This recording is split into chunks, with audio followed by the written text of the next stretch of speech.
My name is Desirée Funston. I am the reference and genealogy librarian at Missoula Public Library in Missoula, Montana. I am a Montana girl through and through. I have lived in the state my entire life with 6 generations before me. My fourth great grandparents and their kids first came to Montana in 1868, seeking gold and prosperity like so many others at that time.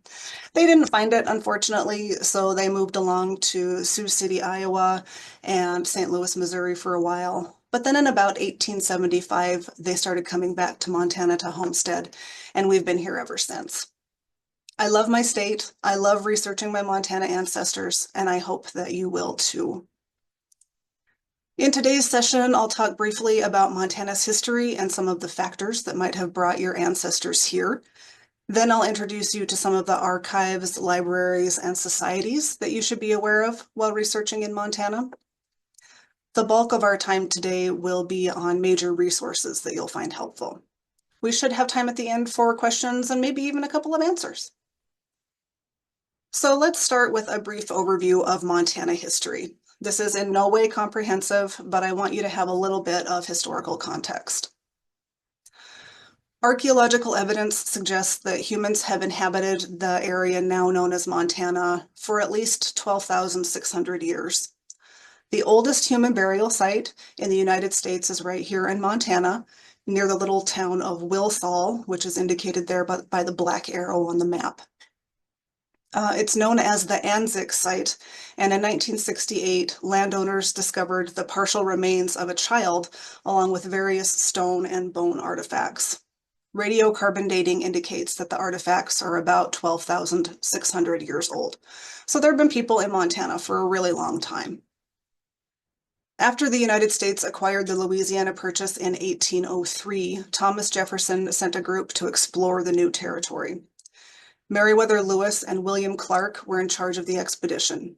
They left St. Charles, Missouri in May of 1804 and traveled up the Missouri River, exploring extensively throughout the region that would become Montana before finally reaching the Pacific Ocean in 1805. They started their return trip in March of 1806 and got back to St. Louis in September. Not long after Lewis and Clark reported about the rich resources available in the northwestern part of the country, fur traders started coming to the region. The first of many fur trading posts in what would become Montana was founded in 1807. St. Louis fur trader Manuel Lisa established Fort Raymond at the confluence of the Bighorn and Yellowstone rivers. Over the next few decades, the fur trade would bring many non-Indigenous people to the region. The Salish Indians lived in Montana's Bitterroot Valley in the Rocky Mountains. In the 1830s, several groups of Salish tribal members traveled to St. Louis and requested that priests be sent to the Bitterroot Valley to teach them about Christianity. It took several attempts, but finally in 1893, a French Jesuit priest named Pierre de Smet came to the area. He established St. Mary's Mission, pictured here. He established that in 1841. It was the first Euro-American settlement in what would become Montana. The town that grew up around the mission is called Stevensville, and the town's tagline is "Where Montana Began." I've lived in Stevensville for about 14 years now, and it's just a lovely little community. But there's another town in Montana that vies for that first place spot. It's called Fort Benton, and it was known as the world's innermost port because it was the most upstream navigable port on the Missouri River. All kinds of goods were transported by steamboat to and from St. Louis between 1860 and 1888. Fort Benton was founded in 1846, which obviously was later than St. Mary's in 1841. But because St. Mary's Mission was abandoned for several years after raids by Blackfeet Indians, Fort Benton considers itself to be the birthplace of Montana. So there's a bit of a rivalry between Stevensville and Fort Benton, which I find interesting because I live in Stevensville now, but my ancestors who first arrived in Montana settled in and around Fort Benton. Gold brought many people to Montana, and a lot of them stayed even after the mines played out. The first discovery was recorded in the spring of 1858 at Gold Creek. I'm pretty sure the creek was named after the discovery. By 1862, a full-fledged gold rush started following news of another big strike at Grasshopper Creek. The largest of Montana's gold strikes was discovered in 1863 at Alder Gulch. Montana Territory was created from Idaho Territory in 1864, shortly after that big discovery. That same year, gold was discovered at Last Chance Gulch. The town of Helena was founded near that strike, and it would go on to become the state capital when Montana achieved statehood in 1889. As was true in other parts of the country, the Homestead Act of 1862 resulted in a lot of settlement in Montana. The act provided for 160 acres of land for free to eligible people who successfully completed the application process. Somewhere around 300,000 people filed for homesteads in Montana, and a little over half of them proved up.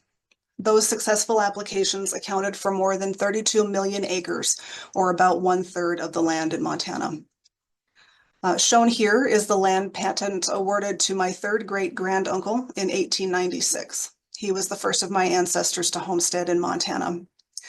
I love homestead records and could natter on about them all day, but that's not what Kate asked me to talk about. So let's keep going. Another major driver of settlement in Montana was the railroad. The first tracks were laid in Montana Territory in 1880. There were several different companies building tracks in all different directions. I put a link in your handout to a nice summary of our railroad history if you're interested in that. The first transcontinental line through the state was completed by the Northern Pacific Railway in 1883 at Gold Creek. And yes, that's the same Gold Creek we talked about a minute ago. This photo was taken at the celebration where they drove the Golden Spike to link the track together from east to west. Unlike steamboats, the trains could travel year-round, which made transportation and freight hauling much easier and more cost-effective. This ultimately ended Montana's steamboat era in the late 1880s. So that's my very brief overview of Montana history. Of course, there's so much more to the story. If you'd like to learn more, you might consider this book, Montana, A History of Two Centuries. And now we're ready to move on to archives, libraries, and societies. There are lots of great resources available for your family history research. One of the most important resources in the state is the Montana Historical Society, located in the capital city of Helena. It was established in 1865 and has been collecting and educating ever since. They have extensive online and in-person research collections and exhibits. The image here is a screen capture of the Historical Society's homepage. The society is actually closed right now, while this beautiful new Heritage Center is under construction. They are planning to reopen this fall, I think in November. So research assistance is pretty limited right now while the building is closed. But if you get a chance to visit Montana this fall or later on, I encourage you to check out the Historical Society. In the meantime, be sure to visit this website and make use of their online collections. We have a state genealogical society that offers research assistance for a small fee.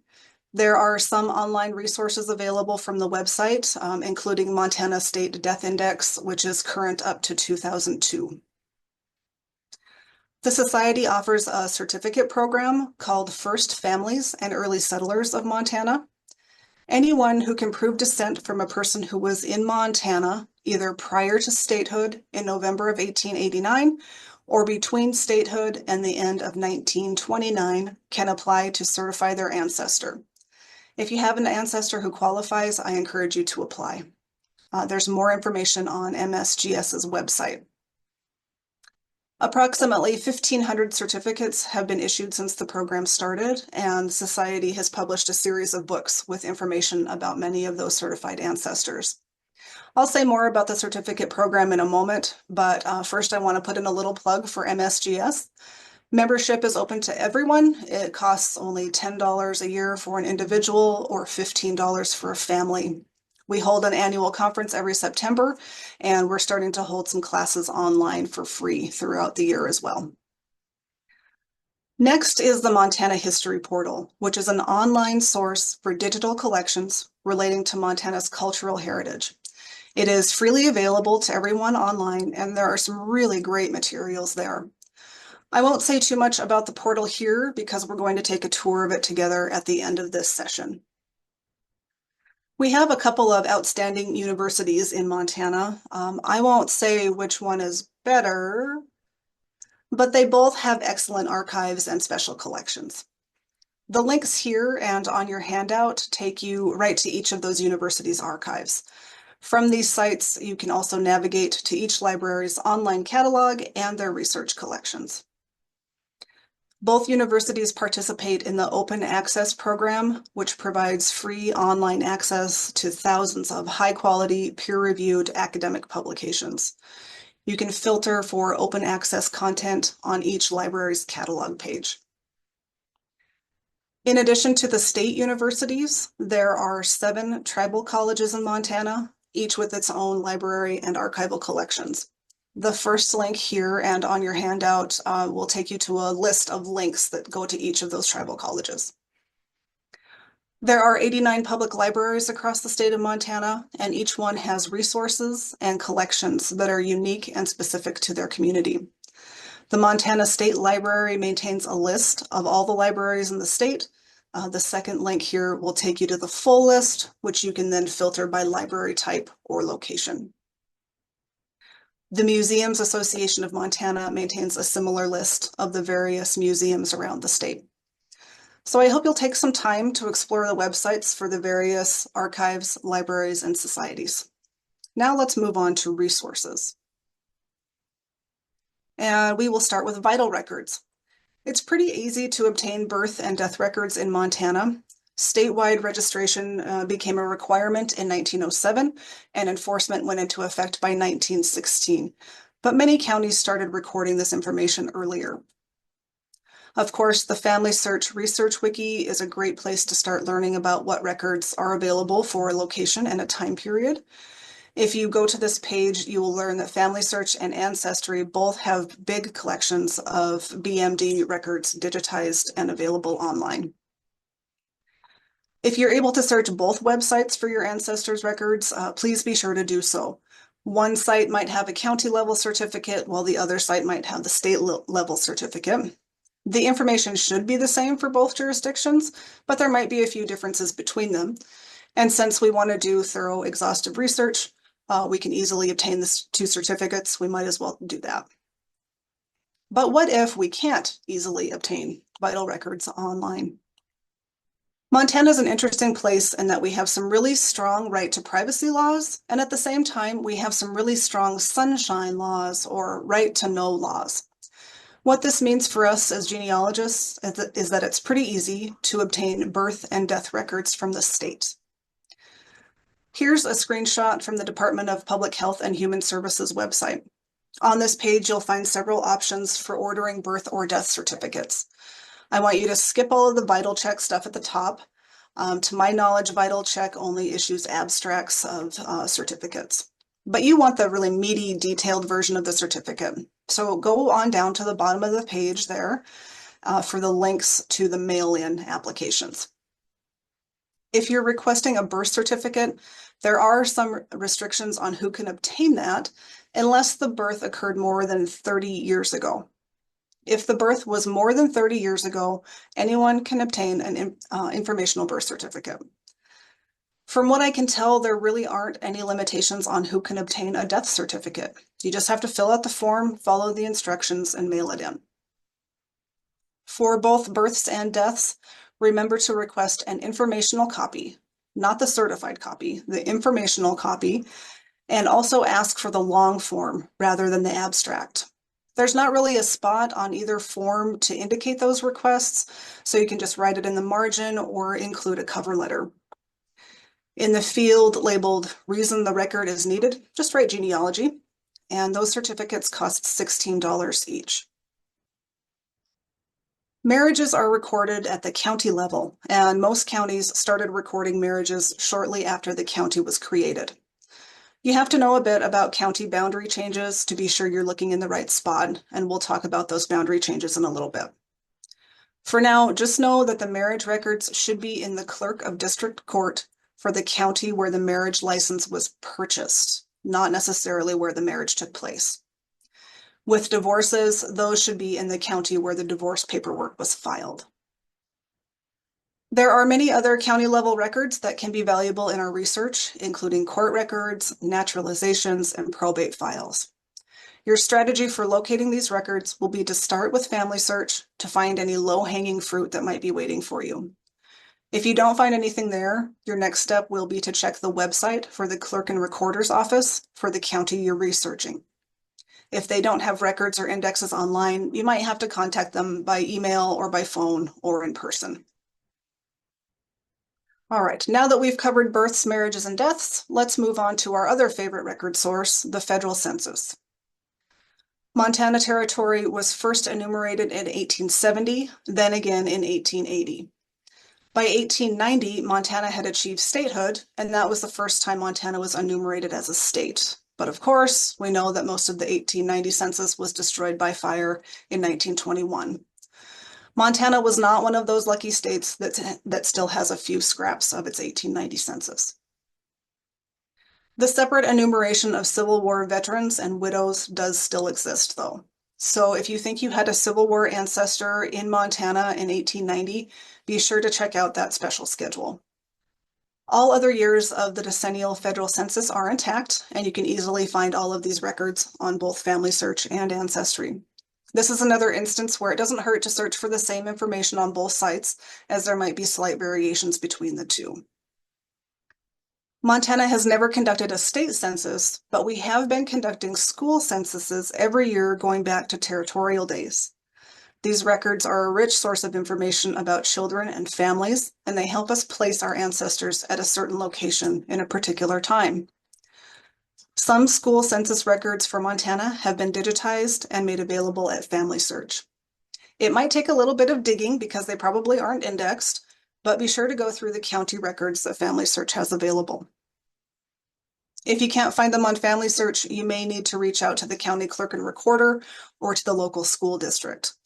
By all means, check out their websites first and then try emailing or calling, but you might have to go see these records in person. Let's take a look at a couple of examples. This one was taken in Choteau County in 1881. It kind of reminds me of those early federal censuses where the head of household was named and everyone else was just a tick mark. The first column on this one is labeled names of children, but I think it might actually be the father's name. Then there are columns to note the number of children who are not of African descent and are between the ages of 4 and 21. Then a column for kids under 4, then the number of boys and girls. Children of African descent were counted separately on this particular school census. Then a couple pages later, at the end of the list, the clerk tallied everyone up.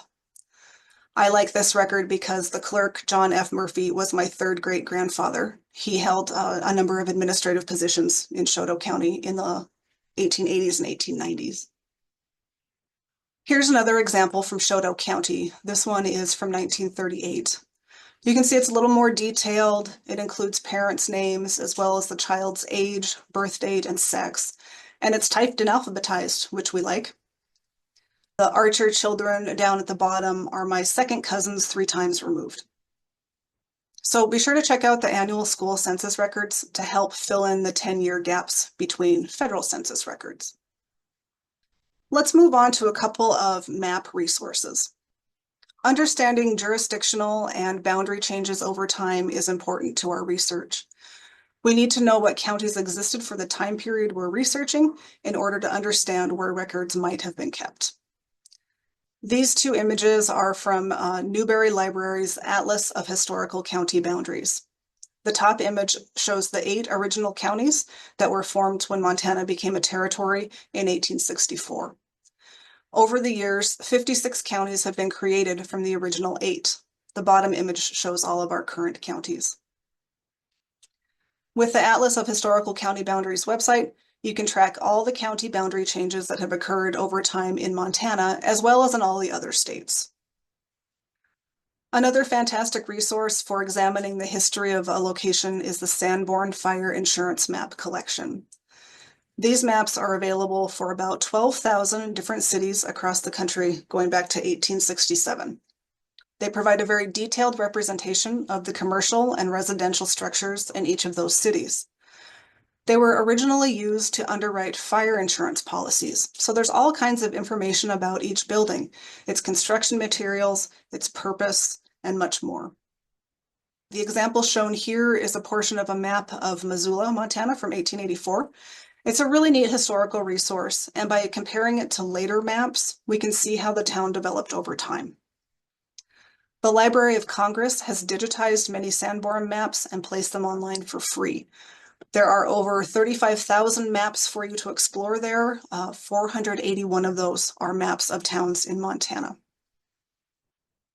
A resource you may wish to use on its own or in conjunction with the Sanborn maps are city directories. The city directories are a precursor to the modern phone book, and I probably just gave you a clue about how old I am. Do people even use phone books anymore? Anyway, city directories are a wonderful tool for putting our ancestors' boots on the ground in a particular time and place. They can also help us to track their migration if they moved around over the years. Ancestry has many directories available. The link shown here goes directly to the most robust collection called U.S. City Directories 1822 to 1995. From here, you can either search the entire collection with the search form, or over on the right, you can browse the collection by first selecting the state. From there, you'll get a list of available counties to choose from. Once you've selected a county, then you'll be able to choose from a list of available years. When you select a year, then you get a link to a digitized images of the full volume, which you can scroll through page by page.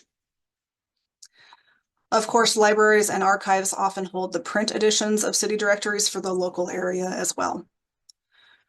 Not only are city directories a great resource for discovering where our ancestors lived, they're also chock full of advertisements for local businesses, which can provide interesting context. And some directories even include extensive histories of the area. Now let's move on to land records. We talked earlier about the Homestead Act of 1862. The act transferred public lands from the government to people who met the requirements of the act. So if your ancestor was a homesteader, he or she was the first person to own that piece of property. The Bureau of Land Management maintains a website of General Land Office records where you can search for information on successful homestead applications in the 30 public domain states. Shown here is the search page for the BLM-GLO website. You start by selecting a state, then fill in at least one other field. If you're not sure whether your ancestor homesteaded in Montana, you might try just putting in their name in the appropriate fields and digging through the results to see if your person turns up. I know that my Archer ancestors homesteaded in Choteau County, so I'll enter the state and the county, and then I'll fill in the last name field. Here's the page of results. I'm interested in Reuben's patent because it's the oldest one listed here. If I click on the little icon for the image there in the red circle, it will take me to a digital image of the patent that I showed you earlier. But if I click on that linked accession number indicated with the red arrow, I get even more information about the property. Let's take a look. At the top of the page, we see some more information, including the property description, total number of acres, the patent number, etc. But I want to call your attention to those little check boxes next to each part of the property description. If you click on each of those, the map will zoom in to the exact location of the homestead. In my opinion, this is the coolest feature of the BLM-GLO website, so be sure to check it out. So again, a homestead represents the first time a piece of property was transferred to private ownership. But what about subsequent transfers? Those records are kept by the county clerk and recorder. Family Search has digitized records for 10 of Montana's 56 counties. The page linked here lists links directly to those counties, those 10 counties' records. But certainly Family Search has not digitized every available record, even for those 10 counties. You might have to contact the clerk and recorder's office in the county that you're researching. I highly encourage you to explore the county's website as your first step. Several counties around the state have digitized their own records and put them online. Other counties have not, so you'll need to call or email or visit them to access their deed indexes and records. Here's an example of an early deed from Choteau County. My third great-grandmother, Ada Archer Murphy, purchased property in Fort Benton in 1878. Her husband was the John F. Murphy we saw in the school census record earlier. So obviously, married women were allowed to own property in Montana at this time, but married women were not allowed to homestead. Any male citizen could homestead, provided he did not already own property. So John and Ada were pretty clever with how they purchased property. Ada bought the lots in town where they lived until they passed away within 3 days of each other in 1923. But in the meantime, John received 73 acres of free land through the homestead process, then turned around and sold it not long afterward. Land records are so much fun. They're almost as much fun as newspapers. And newspapers, of course, are another one of our favorite resources. We do sure have a lot of favorites, don't we? The Library of Congress hosts the Chronicling America website, which is a repository of digitized newspapers that's freely accessible online. There are almost 481,000 digital images for Montana newspapers available through this site. A handy feature to be aware of is the U.S. newspaper directory, indicated with the pink button here. The directory lists every newspaper printed in the United States from the year 1690 up to the present. Now, not all of those newspapers have been digitized, but the directory will help you learn where to track down collections of the actual physical newspaper or microfilm versions. The Montana Historical Society has a section of its website dedicated to digitized newspapers. The public access portal takes you to some of the Montana newspapers on newspapers.com. They also have a link to Chronicling America here. The on-site portal will be available for use once the Historical Society reopens, and it provides expanded access to newspapers.com. And then over on the right, there are some links to a few other digitized newspaper sites.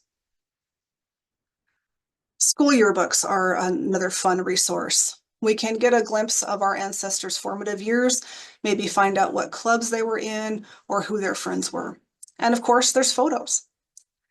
Ancestry has a collection of yearbooks from all across the country for the years 1900 to 2016.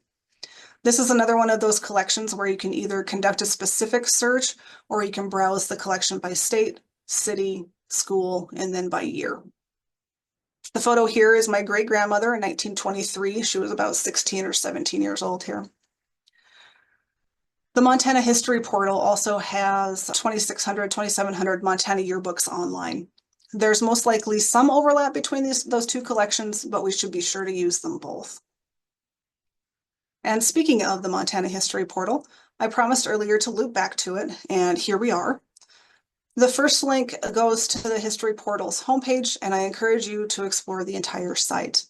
But the second link will take you to a curated exhibit of the History Portal's collections that are probably most relevant to genealogy researchers.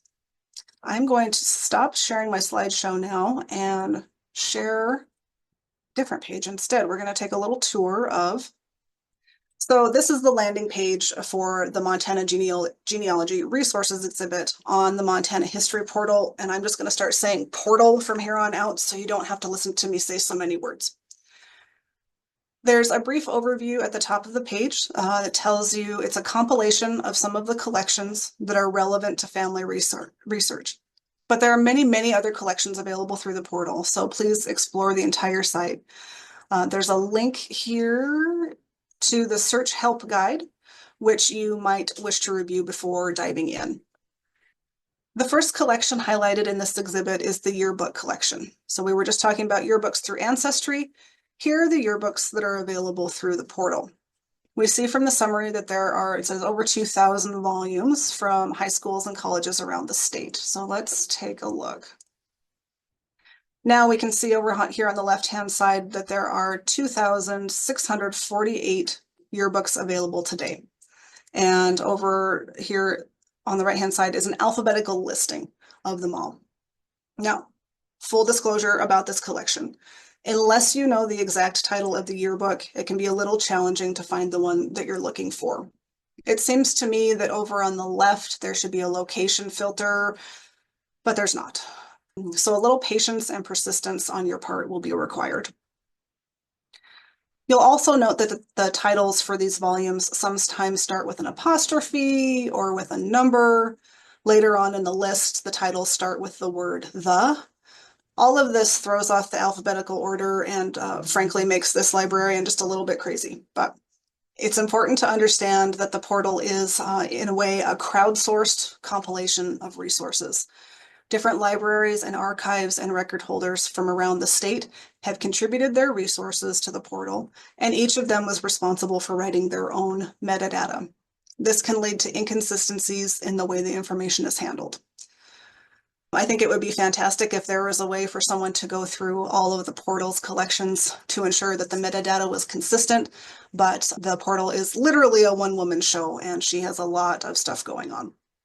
So, patience and persistence and an understanding of the portal's quirks will be helpful as you use the yearbook's collection. We're going back to the Genealogy Resources exhibit to explore the next collection, which is military enlistment records. Here we have links to several different sets of records held by the Montana Historical Society. There are enlistments for the period 1890 to 1918, as well as World War I and World War II enlistments. I looked at Ancestry and at Fold3 to see if these records are available at either of those places, and I don't think they are. I also checked the Family Search Research Wiki. Family Search does not hold these records, but they do provide links right back to the history portal. So in other words, the only place online to get these important military enlistments is right here on the Montana History Portal. So let's take a look at World War I. We have the collection summary at the top, which tells us that the collection is mostly Army enlistments, and they're organized into groups by surname. Then there are some other records here, including fraudulent enlistments and enemy aliens. That might be interesting for our research. Again, this collection is held by the Montana Historical Society, so the metadata was probably created by an archivist or a librarian. It should be tidier and more consistent than what we saw with the yearbooks that came from numerous institutions. So let's take a look at an example. All right, so this is the first card. I'm going to see if I can zoom in a little bit. So this is a card for Charlie Arnoldi. We see his Army serial number and his race are listed here. His residence, complete with street address. It tells us that he was inducted at Butte, Silver County on June 27th, 1918, and he was born in Borgoina, Italy. And it gives his age here as 29 and 11/12 years. So we have a pretty good idea of his birth date. In the organization section of the card, that gives us all of his military service, and we learn that he's a private. He was not wounded or injured. We have some overseas service dates, and we know that he was honorably discharged on June 5th, 1919. So a lot of really excellent information about if Charlie Arnoldi is your relative, you got a lot of great information about him, and there are thousands of other military enlistment cards in this collection. Returning again to the exhibit, our next collection here is Montana State Prison Records. This is hands down my favorite collection in the entire Montana History Portal. So I want to point out something in this collection summary. Note that it says the physical collection contains records from 1869 to 1974. That refers to the actual physical records that are held at the Montana Historical Society. The summary goes on to state that this digital collection consists of approximately 10,000 prisoner description sheets with mugshots from 1910 to 1955. So the entire collection has not been digitized, but the 10,000 or so records that have been digitized are really cool. So what we're seeing here are a few thumbnail samples of a handful of the records. I want to scroll down and click this arrow that will take us to the full alphabetized list of all of the records. And today I'm going to look for an inmate named Jerry Miles. So over here on the left, I'm going to click this caret next to starts with, and I'm going to select the letter M. And I know that Miles is spelled with a Y, so I'm just going to pop over here and shoot up to the end of the list. And then scroll down until we find Mr. Jerry Miles. I hope I'm not making anybody seasick. There he is. Okay, so we're going to click on his record. And I'll zoom in a little bit. So each of these sheets is a descriptive list of the prisoner, and they're just chock full of wonderful information about the people who were incarcerated in the state prison at this time period. So here we have Mr. Miles's name and his inmate number. He arrived at the prison on 24th June 1858. That's the same day that he was convicted of burglary in Butte, Montana, and he was sentenced to 5 years. He pled guilty. The data of the crime field says see the reverse side. Oh, good. Okay, that should be interesting. The next section here, we can see that Mr. Miles is no stranger to the correctional system. He's been around the block a time or two. He did not serve in any war, and he is unemployed. Date of arrival in Montana, June 1958. He just got to the state, and he's already burglarizing things and going to prison. Unfortunately, he was not married, and he didn't provide any information about his parents. Of course, if this was your ancestor and these fields are filled in, this is a really great piece of genealogical evidence. We do, however, have his birthplace, and he's of French-Irish descent. He's ages 42, and we have his birth date, a physical description, as well as a photo. And these photos are fantastic. I think they're really nice photos. They cut the end of his nose off, but we can still get a pretty good idea of what he looks like. He's unemployed, but his occupation is listed here as nurse/athlete. We have his religion and shoe size, some scars and marks and tattoos. So the next page in this record, this is the description of the crime. So we know that he broke into Gribben's hardware store in Butte and stole some things. And then the next 2 pages are Mr. Miles' full resume of criminal pursuits and convictions. He has quite a rap sheet here that kind of goes on for 2 pages. These are such a neat resource. I hope that you're getting as much of a kick out of them as I do. Hopefully none of your people were incarcerated in Montana, but if they were, you now know that you can go look for some information about them. About a year after Mr. Miles was incarcerated in Montana, he started a riot at the state prison that lasted for 2 days and left 3 people dead. The National Guard ended the riot by firing a bazooka at the cell block where Miles and his accomplice were hiding. So I'm just throwing in that little extra bit of Montana history for you today, completely free of charge. Let's go back to the exhibit again. So that was prison records. The next collection is Bighorn County obituaries. We don't need to go over that because we all know what an obituary looks like, but if you have people in this area, you might want to take a closer look. Next up are Montana history books, publications, and directories.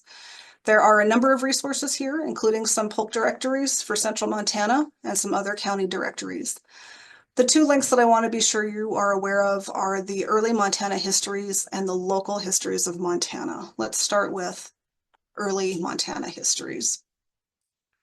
So this 4th resource here is called A Newspaper Reference Work. It was published in 1914 and includes biographical information of important men of the state of Montana, including bankers and doctors, politicians, sheriffs, and so on. The other resources are more complete Montana histories. While each of them provides a lot of historical information about Montana, the real genealogical value is in the biographical sketches that they contain.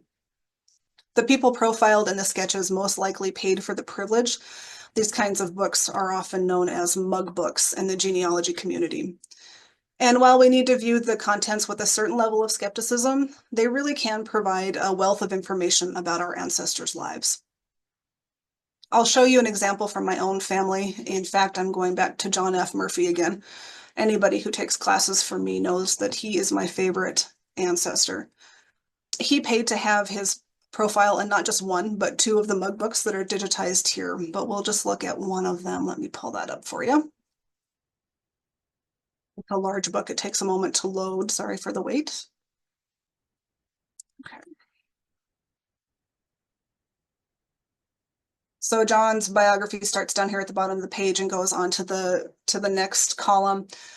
It talks about his Civil War service, and if I hadn't already known things about his family, I would have gotten a ton of information. In fact, I did get a ton of information. This is one of the first records I ever found about this ancestor. But it gives me his parents' names, his birth date. It tells me when his folks passed away. It says, I've not been able to verify this yet, that John F. Murphy was second youngest of 16 children, but that's a project for another day. The sketch goes on to say that at 16 years old, he left home and enlisted in Company B of the 43rd Indiana Volunteers. He was actually 17, so I'm not sure if he fibbed or if something just got lost in translation, but he enlisted about 3 weeks before he turned 18. It goes on to kind of detail his Civil War service, including that he was captured by the Confederates and held in a POW camp from which he escaped and later returned to his regiment. And after his Civil War service, he re-enlisted and served at Camp Douglas, Utah. And from there, he enlisted again for another 5 years and was stationed at Fort Shaw, Montana. Talks about his wife and his children and some of his careers that he held in Fort Benton. So these are a lovely, rich resource. And again, even if you have to kind of take them with a grain of salt, they're a really great leaping off point for your research. So now let's go back and look quickly at those local histories. One more click. Okay. So the local histories, I think the collection summary kind of says it all. These are locally produced books that cover the history of Montana communities from the Homestead era and beyond. They include family histories, photos, maps, letters, and all sorts of genealogy gold. Many of them were published around 1976 as bicentennial celebration projects. They're an excellent resource for learning about a community's history and the people who lived there. All right. Next up are some various photo collections, which I encourage you to explore on your own. They're really cool. There's a ton of lovely photos of different areas and time periods in this collection. Next up are organizational records. There's lots of great stuff here too, but I want to call your attention specifically to the First Families and Early Settlers of Montana collection. You'll recall at the beginning of the presentation when we talked about the Montana State Genealogical Society, I mentioned the program for certifying ancestors who arrived in Montana either prior to statehood or between statehood and 1930. To certify an ancestor, you send in an application form, a descent chart that proves lineage back to the earliest Montana ancestor, and proof documents that prove the relationships and the ancestor's arrival. Through a partnership between my library, the State Genealogical Society, and the History Portal, we are digitizing the application forms and the descent charts and putting them up on the portal for free. So let's take a look at an example. Scroll down here a little bit. We'll just take a look at First Family Certificate number 385 for Alan James McDonald and Sarah Fergus. So the first image that we have here is just the label that's on the outside of the packet with the certificate number and the ancestral couple's name. The second page is the application form. So somebody named Lynn Stone completed this application for that ancestral couple. The information behind this black box here is Lynn Stone's contact information, their address, phone number, email. A lot of the people who participated in this program did give permission to have their contact information printed in the print books that we produced, but nobody gave permission to put their information online. So we are redacting all of that contact information before we put it on the internet. The next field on the application asks for the relationship to the ancestor, so that's filled in, and then some more information about each person in the couple, their name, their birthplace and date, where they died, where they were married, etc. So the next page of the application packet, and this part tells us when and where the ancestor first appeared in Montana. These people came to Fort Benton. The information about how they arrived wasn't requested, but this person included interesting information that their people arrived on the steamboat called the Red Cloud in 1880 in the springtime. And some more information, administrative type stuff. Okay, then the next thing in the packet is the descent chart. And this, I think, is just wonderful, wonderful information. And I'm so glad that we're able to get this out for people to use in their research. We've redacted any birth date after January 1st, 1925 for privacy issues, but all the other information is there. So we have this person's lineage going back to their certified ancestral couple. Also, a lot of these forms ask the applicant to be specific about what supporting documentation they included with the application, so that's listed here. We did not scan or digitize any of these proof documents, but they can be accessed by written request to the society for somebody who is researching their family. So really cool resource. There's almost 1,500 couples or individuals who have been certified under this program, and we are hoping to have all of their files online by the end of the year. So be sure to check out this unique resource. Going back again to the exhibit page. Let's see, we'll see that there's a whole lot of other stuff. So going back again, that was the First Families and Early Settlers was among the organizational records, but there's a ton of other great stuff in that particular collection.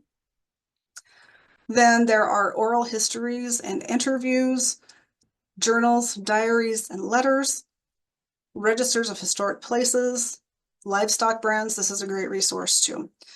I don't want to give any of these wonderful collections short shrift, but I think we might getting a little short on time. So please be sure to take a look at the collections that are curated on this Montana Genealogy Resources page, as well as explore the rest of the resources on the Montana History Portal. And that is all I have, other than to try to answer any questions. Thank you so much. So we do have some questions for you. So the first one says, my great-grandfather worked as Midland County Fair Manager and later Montana State Fair. This was 1912 through 1920. And they're wondering where to go to find more information regarding that. So if they worked for the Montana State Fair, that's was probably held in Great Falls, Montana. And the Great Falls Genealogical Society is top notch. They are probably our largest local society in the state. They have amazing resources. So I would highly recommend reaching out to the Great Falls Genealogical Society to see how they can help you. Thank you. Let's see, the next couple, I'm combining a couple of questions. People are wondering about mining records and where to go to locate those. Sure. So mining records were usually a property transaction. So if, and I'll admit, as much as I love homestead records, I'm not as up to speed on the mining records when the first transfer was from the government to an individual. But any subsequent transfers should be recorded at the county clerk and recorder's office. Okay, thank you. And it looks like we have one more. So before we get to that one, I'll just mention that if anybody would like a copy of the chat, or if you have any other questions that pop up, you can send us an email at genealogy@acpl.info. And then here for our last question, they're wondering what Indian reservations are closest to Missoula and Billings, and where can they find more information about them? One that's closest to Missoula is the Confederated Salish and Kootenai tribes. I'm going to see if I can pull up a map here of Montana reservations. Hang on. Here is kind of a small map, but if you were to go to this map, you could zoom in. The Blackfeet Tribal Nation and the Flathead Reservation are close to Missoula. The Crow Reservation is closest to Billings, down there in the south central. Thank you. And I lied, we had a couple more questions Sure. pop in here. So this one says, my great aunt's husband was charged with a crime by the grand jury in Bozeman in 1890. So they're wondering where they can find information about the result of that. I would probably start with newspapers myself and go from there, and with court records for Gallatin County. Okay, thank you. And where would you look to find information on the history of the Great Northern Railroad? There's a ton of great information about the Great Northern Railroad just available online. Just Google it. Thank you. And one more, they're asking if you could please repeat the information about which birth certificate version gives more information. Sure. So when you request a birth certificate from the state, you'll want to ask for the informational copy and ask for the long form. You don't want the abstract and you don't want a certified copy. Okay, Informational long form.